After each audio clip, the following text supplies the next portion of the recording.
अब आपको अजीत पवार की आखिरी तस्वीर दिखाते हैं। आज इसकी बड़ी चर्चा हो रही है।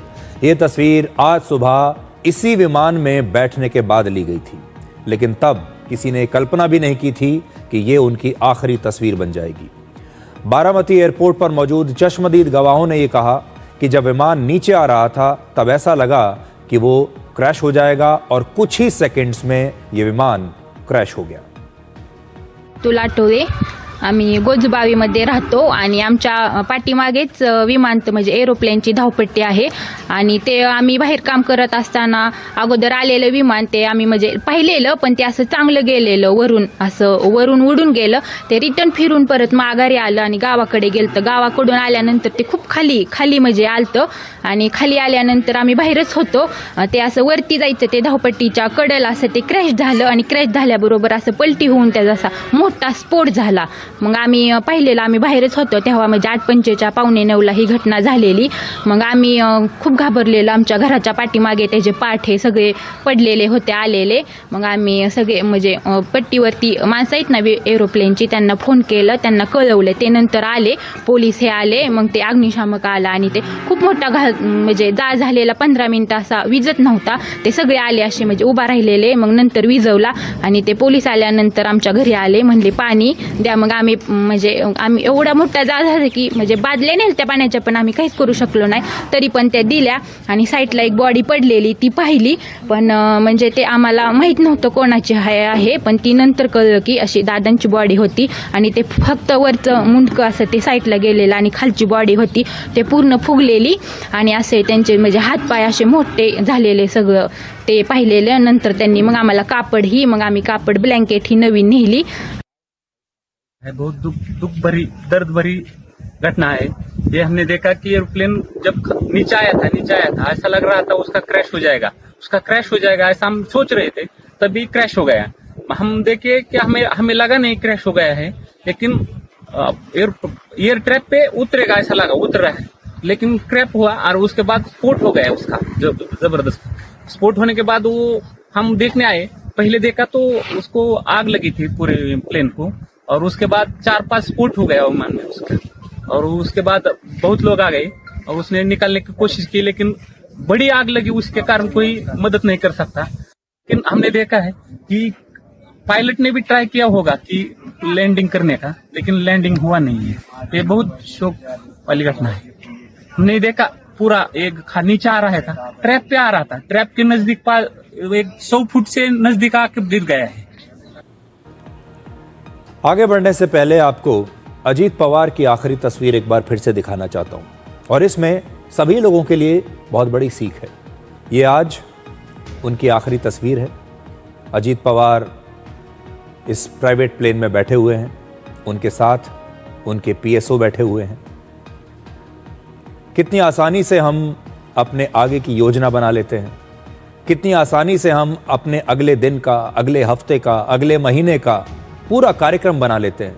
कितनी आसानी से हम कह देते हैं कि कल इतने बजे मैं यहाँ पर पहुँच जाऊँगा, जैसे कि हमें पूरा यकीन हो कि हम वहाँ पर पहुँच ही जाएंगे। और अजीत दादा को भी ये पूरा यकीन था कि जब वो बारामती जाएंगे मुंबई से, तो बारामती में लोग उनका इंतज़ार कर रहे होंगे और वो वहाँ चुनाव प्रचार करेंगे, लोगों से बात करेंगे, और इसी यकीन के साथ वो इस प्राइवेट प्लेन में बैठे थे। लेकिन कौन जानता है, उन्हें खुद नहीं पता होगा कि ये उनकी आखिरी तस्वीर साबित होगी। जिस व्यक्ति ने ये तस्वीर खींची है उसे भी नहीं पता होगा कि वो अजीत दादा की आखिरी तस्वीर इस समय खींच रहा है। हम सब लोग कितने ज्योतिषियों के पास जाते हैं, अपने सितारे देखते हैं, ग्रह दशा देखते हैं, पूछते हैं कि हमारे जीवन में क्या होने वाला है। अजीत दादा ने भी बहुतों से पूछा होगा, उनकी जन्म पत्री न जाने कितने ज्योतिषियों पंडितों के पास रही होगी, लेकिन शायद ही किसी ने इस बात का अंदाज़ा लगाया होगा, शायद ही किसी ने उन्हें यह बताया होगा कि 66 वर्ष की उम्र में अचानक से मौत उनके सामने आकर खड़ी हो जाएगी। ये अपने आप में हर व्यक्ति के लिए एक बहुत बड़ी सीख है।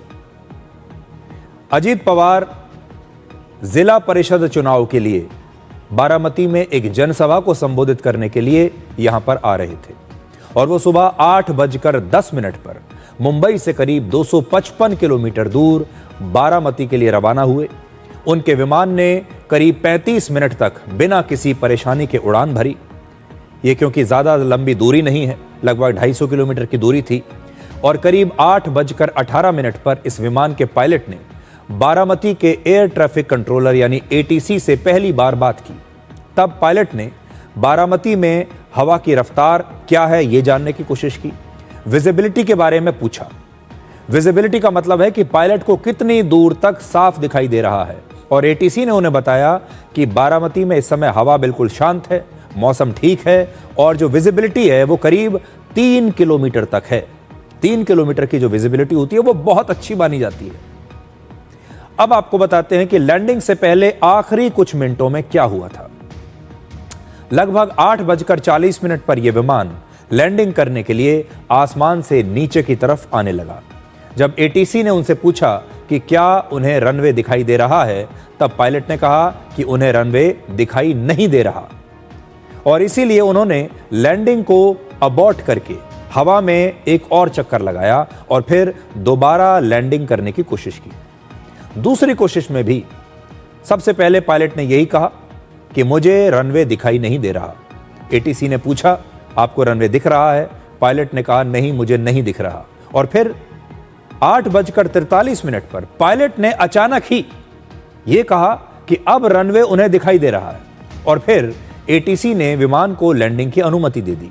और इसके सिर्फ 1 ही मिनट के बाद बारामती की इस हवाई पट्टी पर यह विमान उस स्थान पर क्रैश हुआ जहां से रनवे की शुरुआत होती है।